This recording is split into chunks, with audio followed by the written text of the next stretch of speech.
The wildcard round of the NFL playoffs are over, and that means we've got even more teams in the official 2025 NFL draft order, so I thought I'd do a post-wildcard mock draft. Now, this mock draft isn't going to include any trades. I think it's a little bit early to start mixing trades in, especially when we've not even got the finalized draft order, and it is going to stop at pick 24, so it's only going to include the teams whose seasons are over. I'm sorry your seasons are over for all you fans, but look, the draft content starts as soon as the regular season, or the postseason in some teams' cases, finishes. So the Tennessee Titans are first on the clock. I've said it before, and I'll say it again before I do every single mock draft. I don't like these quarterbacks in this quarterback class. I think Cam Ward is the only quarterback that I would consider taking inside the top 10. Personally, I appreciate that someone like Shedeur Sanders is almost definitely going to go inside the top 10. But we're going to kind of mix in this draft what I would do and what I think will happen.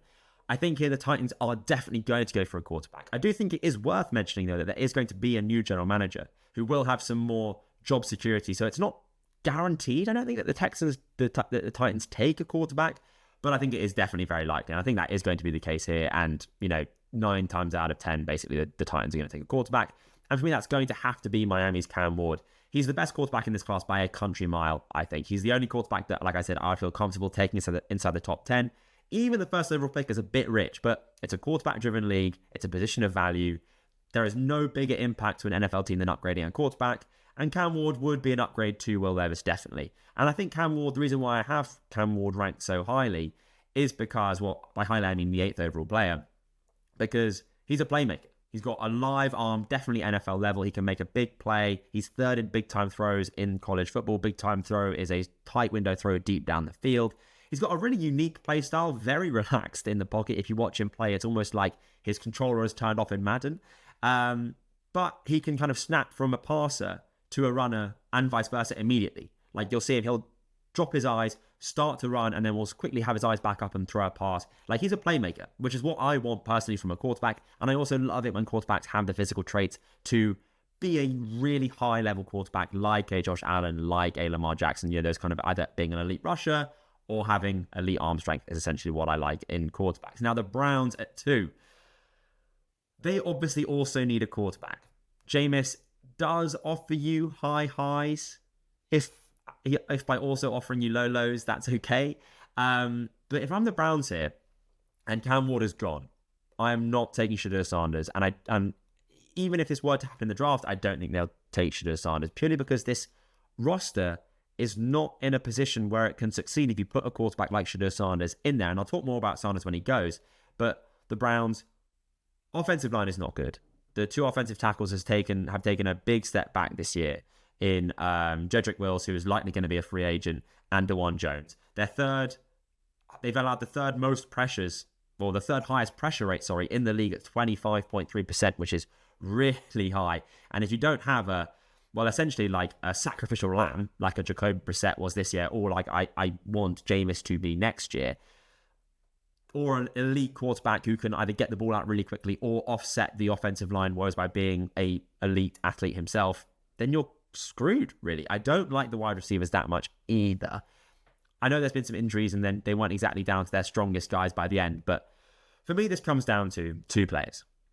It comes down to Kelvin Banks Jr., who is my number 1 offensive lineman, because they do need a tackle. Like I said, do they just invest in their future and go trenches and essentially build the team and then at the quarterback, or at least start to build the team, or it's Abdul Carter. Now, down on PFF's list of needs, edge is not one of them. But I do think, though, that considering how uncertain the future is surrounding Myles Garrett, he said he doesn't want to play for a team that's going through another rebuild, and I don't blame him. I want that guy to get a ring. I think he's one of the best defensive players ever. He's so dominant.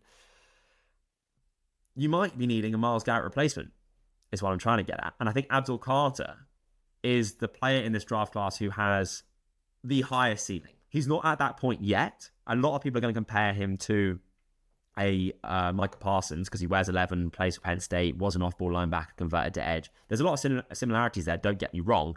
He's not that level yet. He is raw. He's obviously a crazy high upside player. So are you going to go for Abdul Carter, potential Myles Garrett replacement? And even if Myles Garrett doesn't go, you've got another potentially elite edge rusher opposite him. which is, only going to make both of them play better, essentially, if you get more favourable matchups. If it's not Abdul Carter, it's going to be Myles Garrett. Why am I going to go offensive tackle here? You know what? I really just, considering where the Browns are as a franchise, with all the mess they've gone through with the Deshaun Watson situation, I think they almost can't afford to take a bit of a lottery pick on an edge rusher, which they probably don't need, quote unquote need. Not that the draft is for needs, but always for needs at least. But I just think Kelvin Banks is just is going to definitely make this offense better, definitely make this team better. And I'm sure Abdul Carter will, don't get me wrong, but I think there's a bit more projection with Abdul Carter than there is with the Kelvin Banks. So I'm going to go with that. And he's definitely going to show up the offensive line. Like Kelvin Banks, like I said, is my number one offensive lineman. He is he's my 5th overall player. I think he's an elite pass blocker. He's got a great base. He's experienced. He's only allowed 1 sack and 8 pressures in the regular season and was also rock solid in the postseason. Even when the Texas offensive line was getting worked by Ohio State, by JT Tuimoloau and by Jack Sawyer, Kelvin Banks was still holding his own. So I think he's rock solid. He's going to improve that team. You're leaving great talent on the board, but the Browns just aren't in that position where they can afford that, I personally think. Now, the Giants at 3. If this is what I would do, there is not a chance in hell I'm selecting Shedeur Sanders here. But if we're being honest with ourselves, that is what is going to happen if the board falls like this, if Shedeur Sanders is available, or if Cam Ward is available. Now, I wouldn't take Shedeur Sanders because I have him here as my 20th ranked player. Now, that is quite low for a quarterback, especially one that is somehow in the conversation for going first overall. I think that is insane. I think most people actually have him lower than I do, really. On PFF, he was 40, in the 40s. For me, the strength of Shedeur Sanders is that he can throw really well over the middle of the field. He can throw with anticipation. He can throw with timing. He is a traditional pocket passer, so he's going to have to have a strong offensive line, which is why I definitely don't like him in Cleveland. And he can create plays from the pocket. He can make big-time throws. He threw 22 big-time throws, which is tight window throws deep down the field, as I said, which is 6th in college football this year. So, he can make the throws, but for me, the arm strength, I have massive concerns about. I think his arm strength is fine at best. People have said that he's got Joe Burrow arm strength, and he does, but Joe Burrow also has elite accuracy, and I don't think Shedeur Sanders has that elite accuracy. He also holds onto the ball for way too long. He's got an average time to throw this year of 3 seconds, which is mind-boggling to me considering how bad his offensive line was. And I don't think he has the athleticism to offset any of the concerns I've just mentioned. If he was, even just a good rushing threat, then maybe sure we can kind of excuse some of the other pitfalls that he has. But he isn't a good athlete, at least relative to the quarterback position. I would say he's a rushing threat, kind of slightly better than Joe Burrow. Yeah, sure, Shedeur Sanders can pick up a few yards with his legs if there's nothing else there, but he's not going to, first of all, make defenses account for him as a rushing threat, and isn't going to make defenders miss in the pocket as he's rolling out. He's getting sacked by college-level defensive linemen, which are not quick by any kind of measure. So for me, I just think this essentially Shedeur Sanders is nothing more than a bridge quarterback, kind of a bit like in the lines of a Kenny Pickett, where it just means that your hunt for a real quarterback is going to be definitely going to be like a top 8 quarterback in the league you can win a Super Bowl with. I just don't think Shedeur Sanders is that guy. So I think he almost sets back your quarterback hunt. Ironically, a bit like Daniel Jones did. But anyway, I don't think that the Giants are going to pass on a quarterback because Joe Schoen and Brian Dable, the GM and the head coach, have no job security. So they cannot leave this draft without a quarterback. And frankly, they can't leave the first round without drafting one. So for being realistic, it's Shedeur Sanders. The Patriots. Now, the Patriots are in a real bind here because they need 2 things equally. And yes, I know draft isn't about need, but it is for the Patriots 100% because they have a quarterback.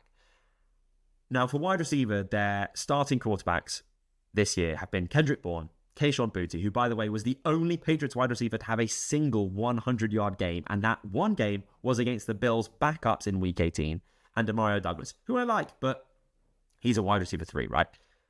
They drafted Jalen Polk and they drafted Javon Baker last year. Jalen Polk had 87 yards on the season. Javon Baker had 46 snaps. They hardly played. They do have a new regime, obviously, coming in with Mike Vrabel. Alex Wolff, I believe, is still going to be the de facto GM, which I'm not a huge fan of. It's a question of, will Vrabel, who does like to have a big hand in what his team does in the draft, will Vrabel go trenches for someone like a Will Campbell, say? Or does he go kind of flashy and go Travis Hunter? But Abdul Carter's also here. For me, I'm thinking about here Will Campbell as the offensive line help, which I really think the Patriots need. But I don't love Will Campbell at 4, I'm not going to lie. Tetairoa McMillan, I 100% love as a wide receiver. Abdul Carter, I love as a defensive difference maker, which the Patriots definitely need. Or Travis Hunter. The board has fallen pretty well from here. If this was last week, I would have gone with Tetairoa McMillan. And I'm sure people listening want me to go for Travis Hunter. But oh, goodness. Okay. It's between Abdul Carter and Tetairoa McMillan for me. I think you can get a wide receiver in the second round. Oh, God. I've not had this before. The Patriots have such like a non-clear-cut decision, basically. It's between these three guys on the screen now. Travis Hunter, Abdul Carter, Tetairoa McMillan. I think Travis Hunter can be the cornerback opposite Christian Gonzalez, who's played fantastically this year. Hasn't got the credit he deserves. He can also play wide receiver, but he's not going to be a regular wide receiver who's going to be on the field in that sense. I think he can only play 10 to 15 snaps a game, so I would start him at cornerback full-time. Or Abdul Carter, who can be an actual game wrecker from the edge rusher position. I'm going to go Abdul Carter. That might be crazy. But I do think that the Patriots need an edge, right? They have been running a weird defense under the kind of Bill Belichick tree a little bit. Keon White is a good edge rusher. Definitely he took a step this year. But they run a weird defense, so they don't really kind of have on their depth chart, at least on our lads, like a traditional kind of edge. I'm sure that would change now with Vrabel coming in. And they're the lowest in sacks per game in the league. They only had 1.6 sacks per game. And Abdul Carter, guys, I think could be the best player in this draft, which is really what the Patriots need. They need that level of talent. I mean, Abdul Carter is my first or second? He's my first. Yeah, he's my first ranked player at the moment. He is so athletic. His upside is so high. His Maryland tape, guys, watch Abdul Carter against Maryland. He is bullying those offensive linemen. He's going to get the comps, like I said, to a Micah Parsons, because he wears 11, plays at Penn State, converted from off-ball linebacker to edge. There's a lot of similarities there. And they kind of play the game in a similar way because of that history they both share with the off-ball linebacker. But he is just going to town on the Maryland offensive line, a bit like what he did kind of against Notre Dame in the college football semi-finals. He had 8 total pressures with a bad shoulder. Like, Abdul Carter could definitely be the best player in this draft. He might not necessarily be there now, but his upside is so high. And I don't think you can really pass on that, even with the glaring needs that the Patriots do have. Let's pretend they get an offensive lineman and T. Higgins in free agency. Now the Jags. This is Travis Hunter. We don't need to dwell on this one. This is Travis Hunter. Let me talk about how I would use Travis Hunter here. I would play Travis Hunter full-time at cornerback. I know there's going to be people that want him to play both wide receiver and corner, but you guys need to understand that the NFL is not like college. Like, these guys are getting playbooks that it's like Harry Potter thick. And even more so when you play defense. I think Travis Hunter is a better cornerback than he is wide receiver. And I think that if he plays cornerback, he can play some wide receiver. If he plays wide receiver full-time, there's no way he can come on the field for a few snaps a game at cornerback. It just doesn't work like that. As I said, the playbook is so thick. There's so much to learn. The play calls are different. It's just not going to work. At cornerback, he can play wide receiver. I would have him play wide receiver 10 to 15 snaps a game. He can be a wide receiver 2 behind Brian Thomas Jr. You're in the red zone, must-score situation, or 3rd and long, keep the game alive. You've got Brian Thomas Jr. on one side, Travis Hunter on the other. That's really good. And like I said, you now have a cornerback, a CB2 to play opposite. Who is it? Well, I can't remember who it is. But the Jags have a one good corner. No, you know what? I'm not even going to check. Screw it. They have one good corner. I can't remember the name. Raiders. Yes, this team needs a quarterback, obviously. tough luck, not enough to go around. I've given them Ashton Genty here in the past, but Tetairoa McMillan is still on the board, and I'm going to take Tetairoa McMillan. I don't need to think about this one either. The reason why I'm taking Tetairoa McMillan here is because the Raiders, their starting wide receivers are Trey Tucker, Jacoby Myers, Terrace Marshall, DJ Turner. That's diabolical. You cannot have that. Yes, they've got Brock Bowers, who is an elite receiver in his own right, but he's a tight end. I know he is essentially a big slot receiver and has moved all over the offense, but you still need actual wide receivers. You do. So Tetairoa McMillan is going to come in and immediately be the number one on that offense. He's 6'4" and is really he's my second ranked player. I think he's so good, Tetairoa McMillan. He is 6'4", 215 pounds, plays out wide mostly. But what's interesting about McMillan is he doesn't play like a 6'4" wide receiver. He plays like a 6 foot wide receiver. Like, he is so good with the ball in his hands. He's a yards after the catch threat. Having him and Bowers on the same offense would keep defenses awake at night, genuinely. And he's a threat at all three levels of the field. Short, intermediate, deep, going on slants, going on fades down the sideline. He is so good. I do think, though, that he's not going to be the traditional, in the best and worst way, isn't going to be a 6'4" wide receiver, because his contested catch skills aren't really there. He's only got 50%, which for a 6'4" wide receiver should be higher than that. And he's not really that physical either. But the offside, the flip side of that is that he is really good with yards after the catch. He is really agile for his size. He can create separation in his route.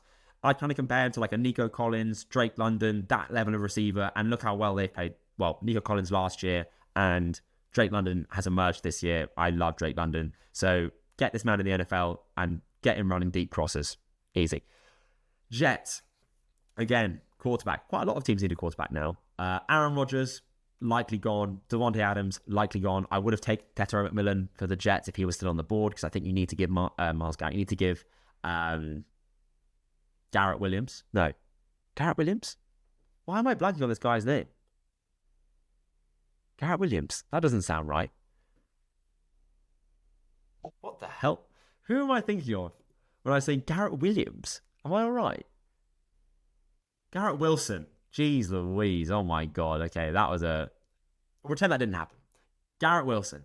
I was almost there. Anyway, I think you need to give someone... I think you need to give Garrett Wilson something to work with, but it's pretty tough here. So I think the clear-cut choice is between essentially Mason Graham or Will Johnson. Will Johnson, because DJ Reed is going to be a free agent and they need another cornerback opposite Sauce Gardner. But I'm going to go with Mason Graham because the defensive line this year took a big step back. Javon Kinlaw, Solomon Thomas are going to be free agents, so they're missing a body along the interior of the defensive line.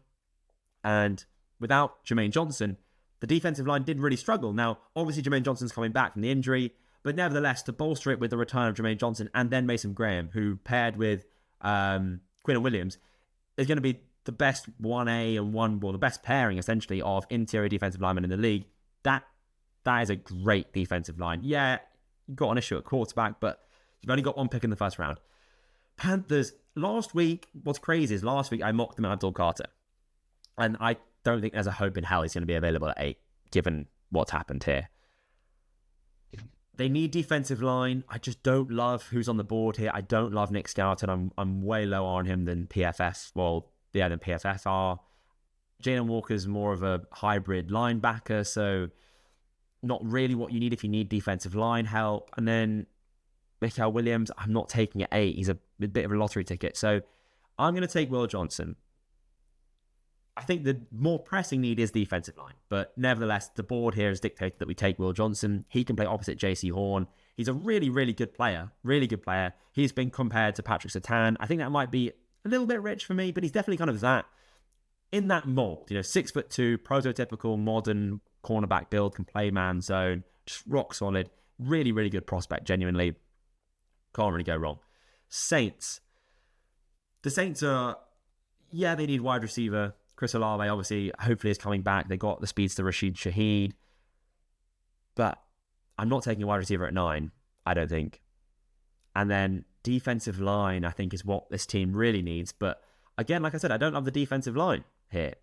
So, let me see what I've got the Saints as needing on on my needs, because they might be a bit different here. They might give me something, wide receiver, defensive line, quarterback. Not helpful, because I don't love either of those here. Previously, I have gone Will Campbell here as a way of kind of getting the best players out there. This is really ugly. Like Ashton Genty would be BPA, right? But you've got Alvin Kamara. So that seems pointless. Bit of a weird move for the Saints to sign Alvin Kamara. But anyway, it's done now. Like I said, I'm not that high on Nick Scouton. Jalen Walker. This would be a great trade down spot with the Saints. I don't know who someone would come up for, but look, if I'm the Saints now and that phone is ringing, I am picking it up 100%. Who? No, it doesn't matter.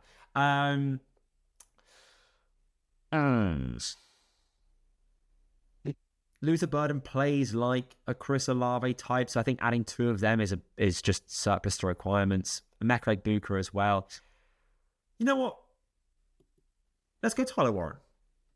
I absolutely love Tyler Warren. I don't think that tight end is actually a position of need for the Saints, but the draft isn't always about need. And look, this team needs talent, and Tyler Warren is one of the most talented players in the draft, I would say. He is 6'6", 255 pounds. He is so versatile. He's played 69 snaps out wide, 62 in the backfield, 338 in line, so traditional tight end is what that means, 288 in the slot, and then 33 at quarterback. He's been a wildcat quarterback, and he's great with the ball in his hands. He's forced 16 missed tackles as a runner, as a receiver, and then 7 more as a rusher. This guy has a contested catch rate of 73.3%. He's an offensive difference maker, is what I would kind of say Tyler Warren is, really. He's, not going to make the Saints suddenly a great team. They've got a lot of issues, but I think might be a bit rich for Tyler Warren, but I really like that pick, and the board didn't fall nicely, guys. So if you disagree, let me know in the comments. Bears. This might be a bit rogue, but I'm going to take Will Campbell here. The Bears don't need a tackle, and I project Will Campbell to be more of a tackle. He's been a solid tackle. Yeah, he took a bit of a step back this year in terms of kind of level of play. 2023 was fantastic for him. 2024 less so, but people are going to have Will Campbell as a guard, given his arm length, which is on the shorter side. I personally don't really care about that much. I think it is a bit overblown, arm length generally, with regards to offensive linemen, specifically tackles. But Will Campbell would be probably the best interior offensive lineman in this class. And drafting that at 10 might be a bit rich, but the Bears have to invest in Caleb Williams. Simply put, have to invest in Caleb Williams. And the interior offensive line this year was a massive problem for the Bears. So I think Will Campbell can come in, be an immediate starter at guard, essentially, and then he also offers you some flexibility. If one of your tackles gets injured, he can kick out there. So I think that's almost like a 2-for-1 pick there, which I really, really like. Now, the 49ers. Last time I picked Luther Burden, and I got a lot of flack for it because it was a bad take. That was a bad one, guys. You got me. I have then the 49ers needing offensive line and defensive line. Trenches, essentially. Colton McKivitz, I think, needs to be upgraded. And I think you also kind of need to start looking for a potential left tackle replacement for when Trent Williams hangs them up, which isn't going to be for much longer, unfortunately, for the 49ers. But then the defensive line was also bottom third in pressure rate this season at only 20.6%. So do they go for defensive line here?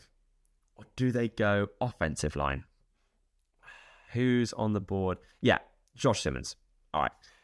Josh Simmons, if he'd had a whole season and played like he did for the beginning of the season as he did for the rest of it, essentially, so if he continued to be healthy, continued to play the way he was playing, I think he would definitely go higher than this. They're almost it's a little bit, obviously, a little bit of a projection considering the level of play that Josh Simmons played against, and it almost was quite surprising that he went back to school, considering that. Like, he played against this year Akron, Western Michigan, Marshall, Michigan State. So not exactly a gauntlet of great edge rushers there. And only has 5.5 games of tape in 2024 because he tore his ACL.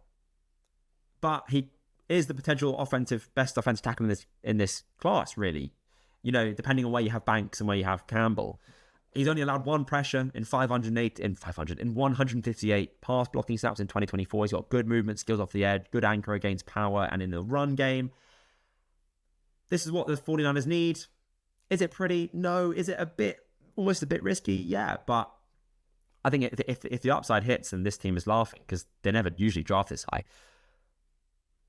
Cowboys at 12.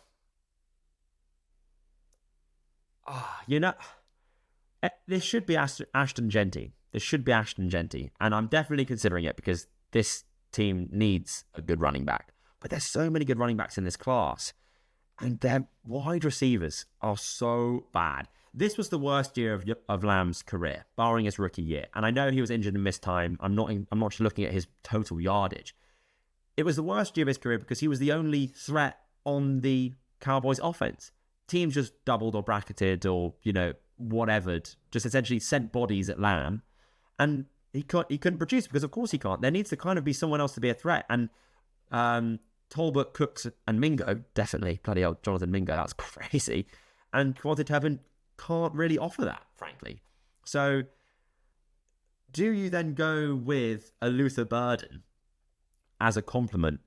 Thing is, with Luther Burden, I really like Luther Burden. He projects to me like a Malik Neighbors, a watered-down Malik Neighbors. I'm not saying he's going to come out and break the rookie. Well, because I think, did he break it or was it Brock Bowers? Because Brock Bowers actually broke it. But anyway, have one of the best rookie seasons of all time, be one of the most dynamic receivers in the draft ever. But Luther Burden is that kind of modern, dynamic wide receiver that can kind of win from anywhere along the formation. But that's kind of how they use CeeDee Lamb. CeeDee Lamb is in the slot 50% of the time, and I don't love Luther Burden out wide considering how much he didn't play out there. He was basically purely a slot player, like 80% this year. Oh, damn. Leaving Ashton Genty on the board seems like sacrilege. But Luther, this team needs a wide receiver. I don't know how else I can put it. I think Cowboys fans are going to hate me if I don't draft Ashton Genty. It's a really strong running back. And you know what? Don't look. I closed my eyes. But I took Luther Burden. Yes, that might be crazy. I'm fully ready to admit that might be crazy. But I think Luther Burden is more valuable to this offense, even though I think Ashton Genty is the better player and is absolutely insane. I think Ashton Genty is a luxury pick. Unless you're absolutely screwed and have nothing else to do because the board's fallen badly for you, which it didn't really for the Cowboys, then you can excuse it. But, oh, God, where is Ashton Genty going to go then? Okay.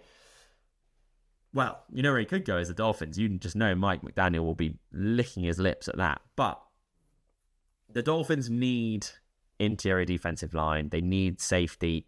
Oh, Malachi Starks, I think, is one of the best players in the draft. But are they going to take that ahead of an offensive lineman? I don't think so. I don't think so. Oh, the Dolphins are in it. This could be like a trade up, trade down scenario for the Dolphins here.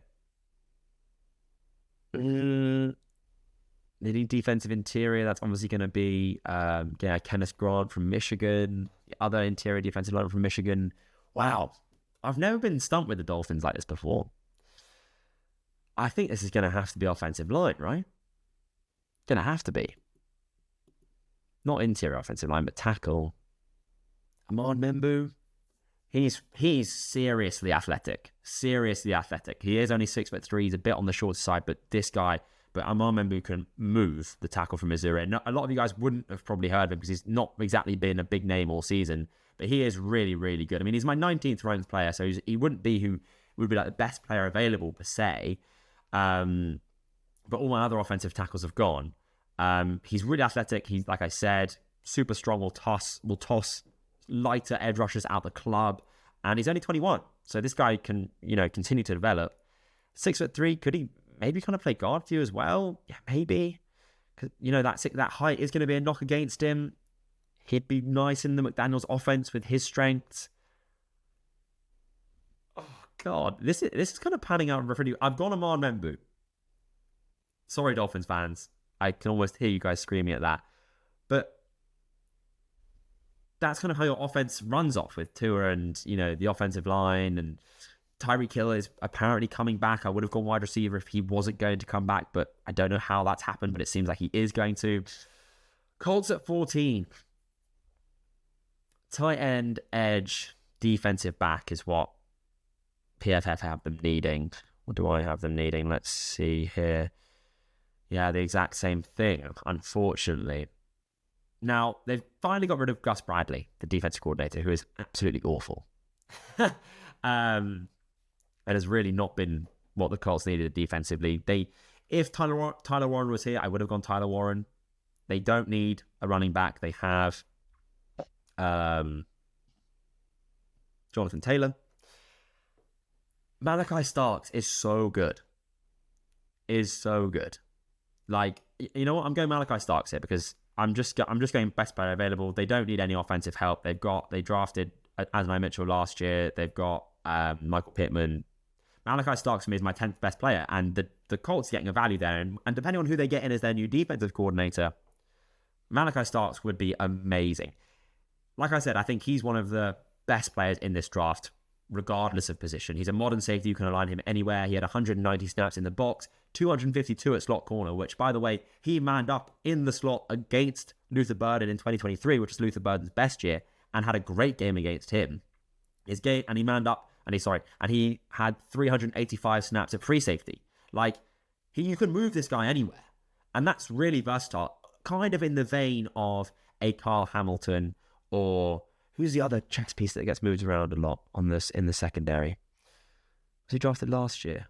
Oh, Brian Branch. So he's not like Brian Branch or like Kyle Hamilton, especially Kyle Hamilton. Jesus, I'm not comparing them in their strengths and how they should be used, but just how valuable it is to a defense to be able to have a player that is so versatile and can do so many different things is really, really valuable. And Malachi Starks' game IQ is off the chart. It just comes down to how valuable do other teams hold safety as being, and are they going to draft that highly? I think Malachi Starks is a top 10 player in this draft, even with his position accounted for, if it wasn't top 5. But I think that's about the right range. The Falcons, good grief. This team needs edge. And it's not even a question at all, frankly. Because it feels like they've needed an edge rusher for genuinely years. Now, the question is here, do you go for a Nick Skoughton, who, yeah, I wouldn't take Nick Skoughton that highly. I know some people are really high on him, like PFF, some people are lower. I have him as my 20th ranked player, Nick Skoughton. But he is going to be much more solid, much more dependable, much more reliable, and it's going to give you a baseline of better play. Or there's the kind of lottery ticket in Mikael Williams, which, they could go cornerback. But no, this team needs edge rusher. I'm going to go edge rusher. I'm going to swing for the fences here, I think. I'm going to go Mikael Williams. The Mikael Williams, for me, is a bit of a lottery ticket. So he's my 17th ranked player. So basically the same as PFF, who had him at 18. He has insanely high upside. In flashes, Mikael Williams looks like a top 5 player in this class. His physical traits are fantastic. 6'5", 265 pounds. He's got vines for arms as well. Good grief. And he's got great movement skills. He's developing as a pass rusher. He's got a decent rip move and an inside counter. But you're kind of banking on the physical traits there. A kind of a bit like a Trayvon Walker kind of vibe. Which at 15, rather than the first overall pick, you don't really hate. Trayvon Walker's had a pretty good season this year. The weaknesses, though, is that it is a lottery ticket. I don't think he's shown enough to warrant a particularly high selection. I think 15 is the start of the range where I'd think about Mikael Williams. His injury hasn't helped him, but he had very similar stats to 2023 as he did in 2024. 26 total pressures in 2024, 26 total pressures in 2023, 5 sacks in 2024, 6 sacks in 2023. So you haven't seen that development that you want, but look, let's hope the Falcons can develop him because God knows they need edge rushers. Cardinals, guard, tackle, defensive line. Where's Ashton Jeanty going to go? Anyway, James Conner, Ashton Jeanty, they did draft, what's his name? Where's number 33? They did draft Trey Benson last year. Oh, this is ugly. They've invested a lot on the offensive line in past years. This team needs defensive talent. It needs defensive talent really badly, really badly. So I'm going to go Nick Skoughton here. For Nick Skoughton, for me, like I said, I think he is a player that is going to maybe split opinions a little bit. He's 21 on my board, actually. He's a power rusher, which we've seen with Jared Verse. And again, I'm not saying he's going to be Jared Verse. Jared Verse is off the charts, but power is the rush move that most defensive linemen use most of the time, and that gives him a pretty high floor, I think. He's good with his hands. He's got a counter if his power doesn't work, and at 6'4", 285 pounds, he's versatile. He can kind of be moved all around the defensive line, which in hindsight maybe isn't great because they've already kind of got that hybrid defensive player in Robinson, who they drafted with their second first-round pick last year. Didn't think about that. But what I would say about Nick Scouton is I just want this guy to run through people. Like I've seen a rep of him where he wins with a spin move, which is, to be fair, it was a sick move. But I've seen him try to do that and fail, and it's just ridiculous. Like, he kind of needs to commit to the power a bit more, I think, than just trying to be this finesse pass rusher. But the Cardinals need defensive line, guys. They need defensive line. Bengals, they need wide receiver. T. Higgins is probably gone. If they can keep wide receiver, then they definitely need defensive line, or they need guard. Their two guards have allowed the most pressure in the NFL this year. They're absolutely awful. But Ashton Jeanty is sat there. Him and Chase Brown. Oh, I mean, who's saying no to that? Like, this is the thing with running backs, even with someone as good as Ashton Jeanty, is the fact that, first of all, it's a really strong class. And yes, the market in regards to running backs, especially with someone like Saquon Barkley, has kind of now swung back to where it probably overcorrected and is now swung back. So it's not that running backs don't matter at all and you shouldn't draft them. It's that the question is, do you draft them in the first round when, first of all, it's a stronger class so you can get one in the later rounds, and when you need other positions that do impact the game more than running back, especially when you don't have good guards, right? Because the running back, regardless of how good you are, does rely on the good offensive line. But Ashton Jeanty, Jamar Chase, Joe Burrow, I'm liking the sound of that.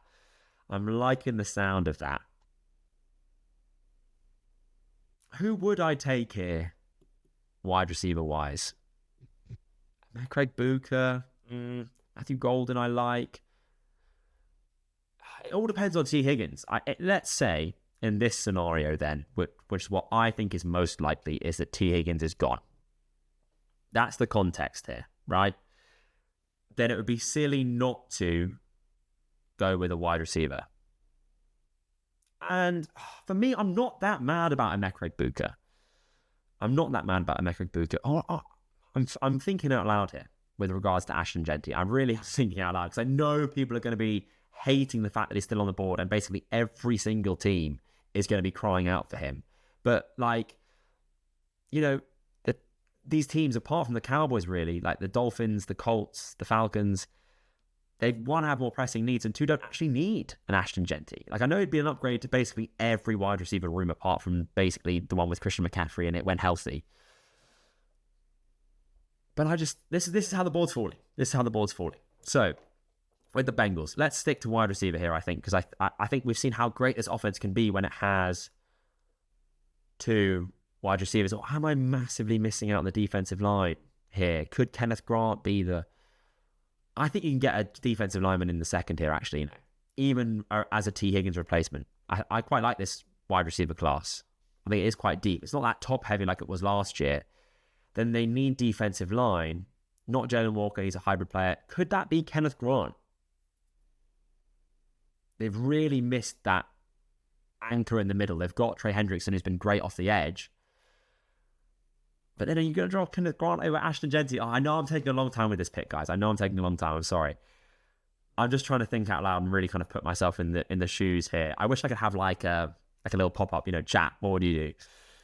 Maybe one day. No, I'm panicking now. I'm really not good about doing my fantasy mock drafts either. God, is Kenneth Grant high enough on the boards to draft him here? Oh, man, this is ugly. Then do they just go best player available? If they can get a wide receiver later as well. Guard's a bit early. You know what? Let's do it. Okay, let's do it. Ashton Jeanty to the Bengals. I kind of, at the same time, hate and love that pick. I mean, let me just give you some Ashton Jeanty stats to kind of let you know here that I haven't left the Bengals completely high and dry. This season, he had 2,287 rush yards first in college football. 7.3 yards per attempt first. 1,695 yards after contact, which, by the way, would be the second. If a running back just got that, not just after contact, if a running back in the college football got 1,695 yards, they would be second in total rush yards. Like Ashton Genty, with his rush yards combined, is first, and with only his yards after contact, is second. It's insane. And he has 124 missed tackles forced, which is first, and that's only on the ground. That's not including him as a receiving threat, which he is. I think, yeah, look, there's other massive problems with the Bengals. Don't get me wrong. I'm not being aloof to that whatsoever. I just don't think that the defensive line is good enough to really lead me to that pick with how the board's fallen. Wide receiver, I think you can get a good wide receiver in this draft in the second. And God, I think you can also get later in this class, honestly. So, and you can't get Ashton Genty later. You can't. The Seahawks. Now, the Seahawks interior offensive line has been so bad that Seahawks fans think that Geno Smith is the problem. Geno Smith is not the problem. And this just has to be interior offensive line. I don't really care if it's a reach, to be frank with you. I do think that one of the Seahawks tackles can push to guard. So you can draft a tackle here. Which I am going to do. I'm going to draft Josh Connolly Jr. Let me get my notes on him up so I can... Where is my Josh Connolly Jr.? So yeah, he's a bit lower on my board. This isn't like a best player available, but this is a need. And I don't care what people say. Drafting for need sometimes is what you need to do. He's 6'6", 317 pounds. He's strong when he gets hands on you. Some offensive linemen are just going to continue to push you. Connolly biscripts you. You can't let go. He's reliable in man or zone blocking schemes, so he's a fit for any team. And he's had 4 years as a starter. He's incredibly experienced. He's got a high floor. Like I said, one of those other tackles, or maybe probably one of the other tackles that they have, can push into guard. He's a bit slow. Well, actually, I think that he could be a guard himself, actually, Josh Connolly Jr., because his weakness is that he's a bit slow with his first step, which is probably going to be an issue against NFL-level speed rushers. So look, Josh Connolly Jr. gives you an opportunity to get your best 5 offensive linemen out there, which God knows the Seahawks need. Tampa Bay Buccaneers. I think this is quite an obvious pick for me, but the Bucs, it feels like the Bucs have needed an edge rusher for years. Yeah, they've invested in people like Joe Tryon-Shoyinka and Logan Hall, but they're really missing someone that can actually be a threat next to Vita Vea. They also need a linebacker. Jalen Walker kind of ticks both of those boxes, but in doing so might maybe kind of tick neither of them. Kind of a jack of all trades, master of none. Defensive back Benjamin Morrison would be a nice option for them. Oh, I think here you're going to go, look, if Jalen Walker's on the board, he's the best player. Let's take Jalen Walker. Jalen Walker for me, where's my Jalen Walker? So he's my 13th ranked player. So yeah, you're getting good value here. His athletic profile makes him really versatile. He describes himself as like a hybrid linebacker, an HLB. He can play off-ball linebacker, QB spy, edge rusher. He's good in run and pass defense. He's super explosive. He's got hammers for hands. Weaknesses, though, he is only a 1-year starter, so you're kind of banking on traits over production a bit. The versatility is always a question in the NFL. I think the NFL is not very good at using versatile defensive players. Think Simmons, the linebacker from Clemson. Is it Simmons? What's his first name? Isaiah Simmons? Yeah, Isaiah Simmons. I just think the teams struggle to work out where they go. I think if you get it right, they're fantastic. But I think a lot of NFL defensive coordinators are a bit more traditional in that sense. The Broncos. They definitely need a wide receiver. I think Bo Nix needs the weapons, frankly. I think it was crazy they got rid of Tim Patrick and Jerry Jeudy. I understand that Jerry Jeudy wasn't producing, but Tim Patrick would have been a decent wide receiver too. So they're going to go wide receiver here. Now it's a question of, do I go with what I think would happen in this scenario, which is a Emeka Egbuka? Cortland Sutton is obviously the big body receiver. Emeka Egbuka is more kind of a zone beater. Really reliable, kind of a high floor. I'm less high on Emeka Egbuka than I think anyone else will be. But I think it complements Cortland Sutton quite nicely. So I'm going to kind of go with fit here over what I would do. So Emeka Egbuka for me is to be fair, he's my 22nd ranked player. So I don't think that's egregious. It's not a reach or anything. For me, Emeka Egbuka is just a veteran wide receiver. You know, he had 1,151 yards in 2022, and he's been at Ohio State now for 2 more years after that. He's got great hands. He's not afraid to go over the middle. He protects the ball well with his body. He's just like a high-floor wide receiver, really. And as a wide receiver 2, which is, I don't think he's a 1, as a 2 with Cortland Sutton, I like the combination. I think the weaknesses, though, is that he's got average long speed. I've seen him run a clear out versus Iowa, and he is pegging it, and the Iowa defensive back isn't even breaking a sweat to try and cover him. I also don't see him create his own separation. He's, like I said, he's more of a zone beater than a man beater.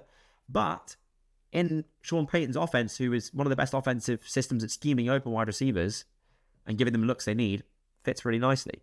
So for me, he's not a dynamic wide receiver, just a solid one. But look, at pick 20, you could do a hell of a lot worse. And like I said, Bo Nix needs the weapons. 21, Steelers. They need a wide receiver. This is the wide receiver run now with the Broncos, Steelers, Chargers, Packers. They all need a wide receiver. But I kind of think that they need a cornerback more to play opposite Joey Porter Jr. I'm not a massive fan of Deontay Jackson. And Benjamin Morrison is a really good player who's just been injured, so you're kind of getting like an injury discount on him. Let's go Benjamin Morrison. I think that's like I said, injury discount. He's a really solid cornerback. Plays in a great defense, or had played in a great defense. And I think you're getting him at a premium, considering where he's fallen to. Now, there is a hip injury. You've got to always be aware of those, especially with defensive backs. But in the pre-draft process, we'll have more information on the hip. So hopefully it's not a big deal. Chargers, right. I know this pick. Sorry, don't even need to think about it. Elikai Emanal, the wide receiver from Stanford. I love this guy. I started him in the summer to kind of give me an idea of draft prospects before the season. This guy's tape against Colorado, he put Travis Hunter in a blender, like a blender. And what this team needs, fundamentally, I think Ladd McConkey is fantastic, but he is a wide receiver 1B because he's just limited by his frame, right? He's not going to be that dominant outside wide receiver who can just win against man coverage deep down the field. Elikai Emanal is the best combination in this draft, I think, of size and speed. He ran a 10.76 100-meter dash in high school, and he's 6'2", 210 pounds. Like, he can eat up defensive backs' cushions. He can take the top of the defense. He did so against Colorado, and he's what this Chargers offense needs. Yeah, there's an injury concern there. He missed the whole of 2022 when he tore his ACL, MCL, and meniscus, but he is now 2 years removed from that. Doesn't have the best production because of the quarterback play in Stanford, but this team needs size and speed, and Elikai Emanal is that in droves. Packers, they also need a wide receiver, but who is left? I just think this team fundamentally, the Packers are just missing an alpha on both sides of the ball, really, both at edge and no, I'm being silly. I know who I'm going for here. He's hidden because I don't think PFF are that high on him, but it's going to be, I get to the edge, it's going to be James Pierce Jr. Now, James Pierce Jr. almost this time last year in the pre-draft process of 2024 was like the potential number 1 overall pick. Yeah, it's got a bit colder on him, obviously, but I still really like this guy. He's my 15th ranked player. He's explosive, he's twitched up, he's a great speed rusher with potential to be even more than that. He's got active hands, great bend, he turns the edge really quickly, and he's good against the run and the pass. He takes on bigger opponents with that length of his, with a wide base. He's really good. I think he complements Rashawn Gary and Lucas Van Ness quite well as a speedier edge rush. I think they need a bit of speed on that defensive line. And obviously there is the question about his weight. Only 245 pounds, which is the 10th percentile. So he is light. Can he, if he adds mass, can he keep his speed? I don't know, but I think at 23, that's good value. Per PFF, it's not, but for me it is. I'm going to go James Pierce Jr. here. And finally, the Minnesota Vikings. What are we going to do here? Probably Kenneth Grant. But let's just assess our options. So they do need a running back. Both Josh Jacobs and Cam Akers are free agents at the end of this year. They do need cornerback. They do need secondary help, really. The whole of their defense, starting corners, all the safeties, Cam Bynum, etc., are all free agents. But it's quite tricky for the Vikings because I don't know if Brian Flores is going to continue to be the defensive coordinator. And if he's not, then there's probably going to be a new type of defense, which is run. Running back, they can get that later in the second. I'm not really that fussed about that. Right. What have we got here then? It's gonna be Kenneth Grant. It's gonna be Kenneth Grant. Let's be honest, it's gonna be Kenneth Grant. They need interior defensive line. Kenneth Grant is a really good defensive lineman in his own right. Yes, he plays next to the better one, but he can create pressure. He can stop the run. I like Kenneth Grant there. So to recap, the top 24 picks: Titans took Cam Ward, Browns at 2 took Kelvin Banks Jr., Giants at 3 took Shadur Sanders, the Patriots at 4 took Abdul Carter, the Jags at 5 took Travis Hunter, the Raiders at 6 took Tetairoa McMillan, the Jets at 7 took Mason Graham, the Panthers at 8 took Will Johnson, the Saints at 9 took Tyler Warren, the Bears at 10 took Will Campbell, the 49ers at 11 took Josh Simmons, the Cowboys didn't at 12 take Ashton Genty, brain freeze there, but they took Luther Burden. Dolphins at 13 took Amon Membu. The Colts at 14 took Malachi Starks. Falcons at 15 took Mikael Williams. Cardinals at 16 took Nick Skeleton. Bengals at 17 took Ashton Genty. Seahawks at 18 took Josh Connolly. Buccaneers, God, my brain's not working. Buccaneers at 19 took Jalen Walker. Broncos at 20 took Emeka Egbuka. Steelers at 21 took Benjamin Morrison. Chargers at 22 took Alec Ironmanor. And Packers at 23 took Joe Smith Jr. And the Vikings took Kenneth Grant with the 24th pick. That is my full, now official mock draft, as in what we have the order for. If you like or don't like the picks, let me know in the comments. Probably the worst mock draft ever for your team, but I actually think that went pretty well. Ashton Genty probably won't slide that far, but that's why you do these exercises, right? If you enjoyed the video, make sure you subscribe. I'll be coming at you with way more draft content, as I will with my podcast with my brother. We'll be doing loads of stuff. We've already done our tight end rankings, wide receiver rankings. We'll definitely do running back rankings. Quarterback rankings will be coming. So for more draft content, make sure you subscribe, leave a like, leave a comment. I hope you've enjoyed.